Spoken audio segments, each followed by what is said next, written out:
Nyo po na choice si Mr. Pads na mag-assist po sa inyo sa sasakyan na nagustuhan nyo po.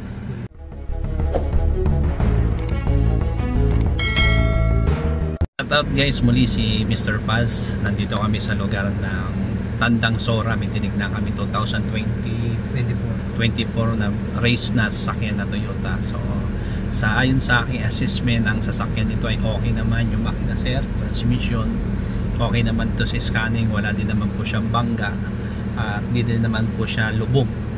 At chinig po natin yung pintura niya naman po ay original pa yung pintura, hindi rin siya na-overheat at hindi rin naman po yung nagalaw na makina, hindi katulad nung tinignan nyo kahapon. Tinignan natin na kahapon yung 2025 Wigo sablay.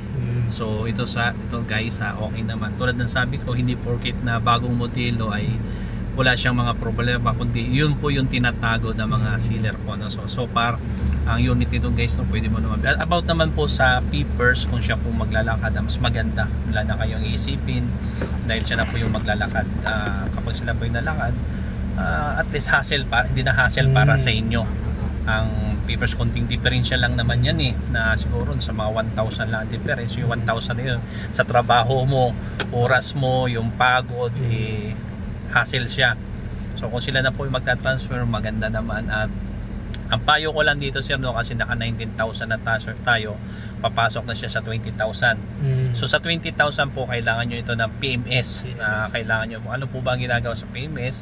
Magpalit po kayo ng engine oil, tapos pa-check nyo po yung preno, yung harap likod, kung ano po yung langis na ginagamit nyo po dito, maintain nyo po yun, kung anong brand.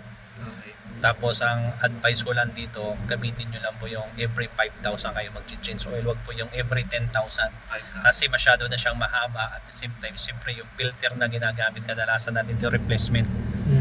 Kapag replacement naman po natin, alam po natin na pag dumating na po sa range na masyadong mahaba, natudurog, nasira, magiging sanhi po yan sa pagkasira ng makina. Kung titingnan po natin, mas maganda po yung every 5,000 para hindi masyado mahaba yung range na itakbo mo.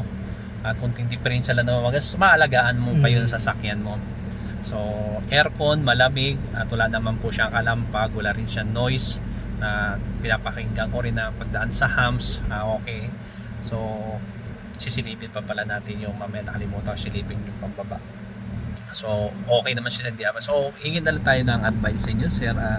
Ano po ba masabi ninyo sa about po sa pag-checking ni Mr. Pads, at paano nyo po na choice si Mr. Pads na mag-assist po sa inyo sa sasakyan na nagustuhan nyo po? Bali sobrang recommendable po ni Mr. Pads. Unang-una dahil napakagaling niya pong mag-check ng mga second hand na car, dahil lahat po ng dapat i-check is alam niya po. Talagang isasabihin sa inyo kung ano yung mga mali or ano yung mga may issue. Talagang honest si Mr. Pads. Talagang hindi kayo magsisisi kapag kasi Mr. Pads po nung Thank you sir. Aside from doon, meron kayong peace of mind na talagang reliable yung makukuha yung mekaniko, dahil unang-una marami na po siyang followers sa FB, so marami na pong nagtitiwala sa kanya, kaya talagang meron kayong peace of mind. Sir, maraming pong salamat sir. Kasama niyo po si Madam nandun po sa likod. So mahihain po sila. So marami po salamat. Kung gusto niyo po magpa-assist po ng second hand car buys na gusto niyo pong bilhin, nandito lamang po, nandiyan po ating telephone number, at kung alanganin po kayo, tignan niyo na lang po yung profiles ko. Salamat, God bless you.